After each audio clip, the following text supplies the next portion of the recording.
Gencatan senjata Hizbullah Lebanon masih belum mendapat kejelasan. Menanggapi rencana gencatan senjata itu, ribuan tentara Lebanon dikerahkan ke perbatasan Israel. Dikutip dari Tribunnews.com, hal itu disampaikan Menteri Luar Negeri Lebanon, Abdullah Buhabib. Ia mengatakan pemerintah Lebanon akan mengerahkan 5.000 tentara di perbatasan. Pengerahan tentara di Lebanon akan menjadi bagian dari perjanjian gencatan senjata Israel-Hizbullah. Abdullah mengatakan saat ini pemerintah Lebanon masih menunggu hasil persetujuan tersebut. Pasalnya pejabat pemerintah Israel masih melakukan rapat terkait gencatan senjata itu. Ia mengatakan sekutu Israel Amerika Serikat berperan membangun kembali infrastruktur Lebanon di wilayah selatan yang hancur setelah diserang Israel. Meski begitu, Abdullah menegaskan Hizbullah kemungkinan tidak akan berhenti meluncurkan serangan jika Israel masih menyerang Lebanon.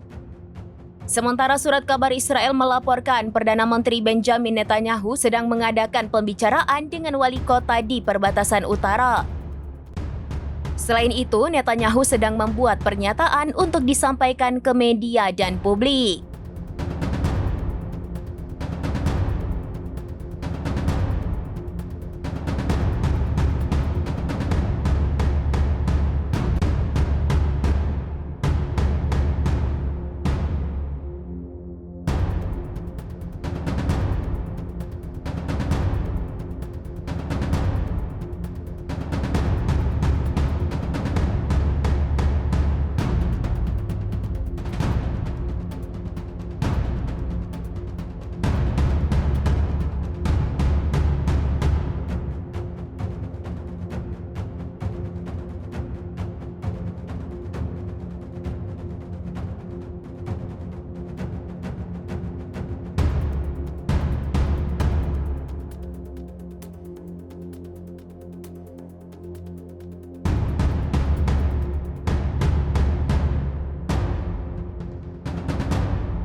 Download Tribun X sekarang, menghadirkan lokal menjadi Indonesia.